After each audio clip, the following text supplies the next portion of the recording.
rely on a Knight of the Reliquary to tutor up a Bajuka Bog. But yeah, it's scary. I think we're gonna go ahead and just talk about this match since it's on camera. So it looks like Seth is up a game, and he's got more lands in play than he normally does. Seth has 3 in play. Yeah. Right, which actually... Still more lands in play than we normally see. Well, the game has gone late, which probably already means it's not a good game for Seth. Yeah. He hasn't won yet. That's a bad sign. Looks like a couple copies of Deathrite Shaman are in play alongside a Snapcaster Mage, which is bringing the beats. We see an Exhume in Seth's graveyard, and along with, looks like 6 lands for Patrick. Patrick's going to cast a Tarmogoyf here, and now Seth, 9 life, draws off the top, and yeah, just in time to scoop him up and go to game 3. We're going to watch Seth Zulinski versus Patrick Dickson. It was funny, I remember the first thing you said when you saw this is, well, we've seen some Exhumes in Seth Zulinski's graveyard, and my first thought response to that is, well, we see some Ancestral Visions in Patrick Dickson's graveyard. Maybe as much of the story can be told there. Sure, yeah. So these guys are going to go ahead and go back to sideboarding as we see these guys go into game 3. So we're going to get to catch a whole game, and one of these guys is going to head to the finals to face off against Jack Wang and his Maverick deck. Now let's go back to that discussion we were having earlier, just very quickly. You're right. It does feel like it could be a battle. Like I'm looking at Maverick versus Reanimator, and while you have some tools and some interaction, you don't have anything early, unless you're gonna, you open with a Black Source and a Thoughtseize. It's gonna be tough for you to really interact early with the speed that Seth's deck is capable of. So I think I maybe just want to go with the Shardless Bug deck, because at least that gives me some sort of fighting chance, because it's another creature deck, and maybe my creatures are just, like you said, they're a little bigger than Rug Delver. They're also kind of bigger when you're comparing them to Shardless Bug. Yeah. Well, either way, I think he's going to have both the matchups will be close. In this matchup going to game 3, really it's kind of the newcomer, the legacy newcomer here is the Shardless Bug deck and how it interacts with Reanimator. Yeah. And actually with Maverick, that's a matchup that hasn't been played out too many times. The one is, how does Patrick approach this game 3? As you know, the Shardless Bug deck, a black first deck for the most part, and how it disrupts things. It does have 3 Force of Will, but other than that, it plays Liliana of the Veil, Maelstrom Pulse, Thoughtseize, and actually, interestingly, Patrick Dickson's deck does not play any Hymn to Turox in it. It's a little light on the combo disruption. So that make this matchup a little bit harder for him. Post-board, he does have the full set of Thoughtseizes, which we'll see. He has Nile's Spell Bomb, he has an extra Liliana, and he has a Surgical Extraction. So yeah, a lot of things do get better for him after board. And the 4th Force of Will, which certainly can be relevant in this matchup. He's got, we talked about Baleful Strix earlier, because it's another all-star of this particular deck. It's very powerful card. It can, in certain situations, just be an Elvish Visionary, but that Death Touch actually, it can hold off. It could actually hold off a Gristlebrand from attacking. Well, sometimes Baleful Strix is more used against Tarmogoyf decks, and that's where creatures are bashing into each other. It's really a great card. It's an Elvish Visionary that trades with anything, which is just this great ability.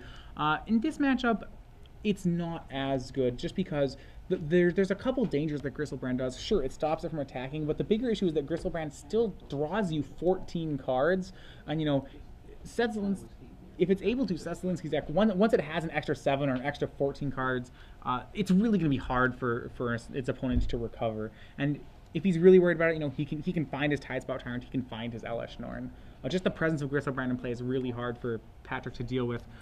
Much like his opponent last round, there aren't too many cards in his deck that kill a Gristlebrand once it's resolved.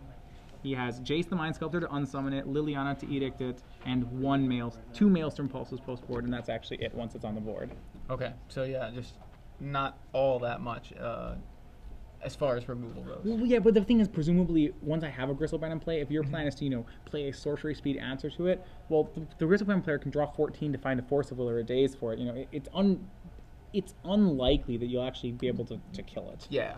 I mean, that's kind of the reason to play a card like Gristlebrand, because you can immediately draw 7. He protects himself in the best way possible by drawing you tons of new cards. Yeah, and even if it is dealt with, you've got a handful of action. So very It's a strong card. I'm surprised. I'm not surprised to see it making the impact in Legacy that it's made. But yeah, if you're just joining us, I'm Joey Pasco in the booth with Matthias Hunt. Sorry, I slipped. I know how to pronounce your name, Matthias. It's fine. We are in the semifinals here. Yeah, we'll just bring you game 3. We switched over. This is the match between Patrick Dickson, who we actually haven't seen on camera yet. Patrick Dickson is the number 5 seed. He went 7-1 through the Swiss, now 8-1 with a win over Timur Babakal. He's playing against, well, the overall 1 seed and the last undefeated player here, Seth Zulinski, in his Reanimator deck. Yeah, so kind of a lot of action this weekend. We crowned a Standard champion this morning. It seems like it was so long ago. Yeah, it was Robert Cedar taking down Standard with an Esper control deck. Yeah. Really a deck out of left field in Standard right now. Certainly, yeah, a deck that we didn't even realize how far it had made it really until it makes a top 8. We had 2 copies of Esper in the top 8, which were just surprises in general. And yeah, taking it down. So congratulations to him. We're well on our way to finding another champion for this weekend, and these guys are now underway. We've got an Underground C on turn 1 for Seth Zulinski. Right. So Seth, we know, was on I believe was on a 6-card hand. I believe he mulliganed once. Not uncommon for Reanimator. Remember, Reanimator really doesn't need that many cards to make its hand click. Yeah. So looks like the Underground C is the play. We're gonna find out how many cards. It looks like 7, I thought. Maybe it's a 7. Oh, here we'll check on that. Okay, no mulligan. Okay. They just drew hands. I believe what I saw is they maybe resolved their mulligans out of order, which it's fine to do. Yeah, so we have Thoughtseize. It looks like 7 cards in Patrick's hand as well, so no mulligans for either player. We've got 3 lands, double Force of Will, Shardless Agent, and a Deathrite Shaman in Patrick's hand. So that Thoughtseize. This is about as good as Patrick can hope for. It's got 2 forms of disruption, and when you're on the draw, you know that it's going to be a tough matchup for you. He has Force of Will, a protected Force of Will. What I mean by that is that there's no way this Thoughtseize can take Force of Will out of Patrick's hand. You can't take both forces. You can't take the blue card. Right. And then he had a follow-up threat, which was Deathrite Shaman. Now, one of the dangers of this matchup, especially from the Shardless Bug deck, is that the Shardless Bug deck is actually a little light on ways to close out the game. It can disrupt Reanimator's early game, but sometimes it falls into the trap where it's all disruption, and no substance. Yeah. And then, the Reanimator deck just, continues to draw more copies of things. And Seth, I think, noticed that, and he took the Deathrite Shaman as opposed to, he gave Patrick the 1 counter spell and says, well, maybe when I try to make Gristlebrand a second time, you won't have it. So Patrick plays a Verdant Catacombs and passes back to Seth, who's going to play a Brainstorm. He did follow up that Thoughtseize with a Lotus Petal last turn, so his permanents right now are Lotus Petal, Underground C. He has not yet played a land drop. He's currently resolving a Brainstorm. That Brainstorm, I believe, found him a Reanimate, and there is that Reanimate. I didn't quite see what else. I believe it may have been a land, so he's going to play his land drop for the turn. He has access to 2 mana here if you count the Lotus Petal and the land off of the Scalding Tarn he just played. So it's possible that he has some action this turn. Well, what Seth does have is that Thoughtseize is continuing to help him from turn 1. He knows he's not under a great amount of pressure. That's likely the first thing Patrick will do is cast a turn 3 Shardless Agent. At that point, the Shardless Agent will likely cascade into something like a Thoughtseize, so Seth wants to make sure that he has something at that point. But he has at least 1 more turn here to set up whatever play he wants to go for. And he's going to go with an Entomb here.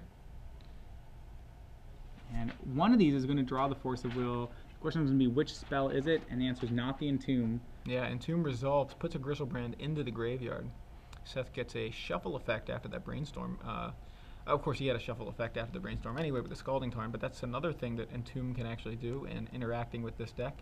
And here we see Reanimate from Seth is going to strip that Force of Will and that Shardless Agent from Patrick's hand. And Seth is going to Force of Will back. Has Patrick found the 2nd blue card to cast that last Force of Will? This is going to be a pretty big test here, and I think the answer is no. It looks like Gristlebrand is hitting the board, and this is a big, big turn for Seth. Having that Gristlebrand in play is really the beginning of the end for Patrick if he can't find some way to interact. Now, he has found something. He's found Liliana of the Veil, which were he on the play would be a perfect answer. He'd be able to edict it. The problem is that right now Seth Zulinski is going to be able to draw 7 cards. He's going to get to steal 7 life, go up to 15, then use that to draw 7 cards. Yeah, and he's got a turn before that Liliana even comes down. So, like you said, being able to actually attack and connect with the Griselbrand is the really relevant part here, because even if Liliana comes down and edicts, Seth has already drawn 7. So there you go. I'm at 15. I'll go back down to 8 and draw 7 here. Is that, I believe that was the indication. Well, there's no reason to draw 7. Yeah, I mean, he's going to do it right away. I was going to say, there's no reason to do it yet. He can wait until Patrick tries to kill it. Or at the same time, if he doesn't have a land drop even, sure, draw 7. Why not? Yeah. It's pretty good. Especially in a matchup like this, he doesn't have to really, he can be pretty aggressive with his life total. The bug colors really don't have any way to deal those last couple points of damage. So he finds a Scalding Tarn, he plays that. He also found an additional Force of Will, which he can use to take that Liliana, to counter the Liliana, which is now actually going to probably just be taken with Thoughtseize. When I said aggressive with his life total, you know, Seth taking that to heart. Sure, he's at 8. Well, that means he has at least 2 life to Thoughtseize. And that's actually usually on the top 8. This is the second time that Seth is very aggressive with his own life points, even when he has a Griselbrand in play. He saw Robert Cedar go into 1 and stabilizing in Standard. He thought, I can do that in Legacy. So the Thoughtseize does take that Liliana. So the only answer that Patrick had in hand to a resolved Griselbrand. And Patrick now really, really behind. He's going to crack all 3 of his fetch lands, a fresh Scalding Tarn played this turn, and find a tropical island, an underground sea, and another underground sea. Yeah, I mean, Patrick's is looking like he's pretty much out of answers here. You know, his hand is left with land, Force of Will, trying to face on a Griselbrand in a 7-card hand. He's on a 2-turn clock. There are very few cards that are going to help him out here. And I believe what he drew was a Shardless Agent, so he's going to have, you know, a little bit of fun with Cascade here while he can. He finds a Baleful Strix, which he did keep in, and will actually hold off that Griselbrand from attacking again if Seth doesn't have an answer. And that's why Griselbrand is so good, because he draws an answer to whatever your opponent tries to answer it with. So, and second Force of Will counters the Baleful Strix, and he does let Patrick keep the 2/2. It's very nice of him. Yeah, he says, all right, Shardless Agent resolves, and Seth now going to Brainstorm. I believe that this is end of turn Brainstorm. Well, yeah, he's doing it end of turn because he can crack this fetch land, so it's not actually just, you know, the end of turn draw card. Sure. So it's unclear how he brainstormed there. Yeah, I think it looked like he pondered with it. Yeah, he actually pondered with it. Which actually is a legal thing you can do with Brainstorm. You can look at the top 3, put 2 back, take 1 and put it in your hand. That's, I believe, because it does the same thing. Yeah, he put all 3 back. Yeah, he put all 3 back and drew 1. It's actually something you can do, but, you know, all right, he'll go ahead and resolve it the correct way now. Yeah. But I think because that's not actually an illegal way to resolve a Brainstorm, it's just fine. It's not very transparent. You know, everyone's like, well, what did you just do? That's not instant speed Ponder, but it, you know, Brainstorm's just kind of a better card than Ponder a lot of the time. So if you want to turn your Brainstorms into Ponder, your opponent will likely be okay with it. So he does put a couple cards back with that Brainstorm and crack the Scalding Tarn to drop to 4 freshen life. up. Yeah, drop to 4. He's going to freshen up the top cards of his library, and so as long as he doesn't pre-combat double Thoughtseize, I think he should be just fine in this matchup. Yeah, or just try to activate Griselbrand. Yeah, actually, that one. No, actually, the rules stop him from making that mistake. For, you know. Yeah, lucky him. Yeah, you can't pay life you don't have. But if you do have enough life to actually pay it, then you can pay all. If you have 7, you can. If you have 7, you can pay it all. So an Entomb from Seth here, and I believe this is still end of turn. Yeah, there's actually quite a few ways you can kill himself. You can pay it all. You can actually reanimate and then just lose life that's more than your life total, because reanimate isn't a cost. You're allowed to do that too. But, you know, killing yourself with Griselbrand a lot harder than killing yourself with some of the other cards in your deck. Draws a Polluted Delta off the top. He's going to go ahead and play Exhume. And what that does... Gets, the Elish Norn into play. Patrick said, okay, so you killed my guys. Yeah, more importantly, what that does is it pumps the 7/7 into a 9/9, well, Exhume is like, okay, so that's saying, well, you do have to bring back the Baleful Strix, but now I just want to kill it again. But you get a card, but you're dead. It's swing for 9. That's pretty much, I think, what was exactly It's very important that we resolve these correctly so that I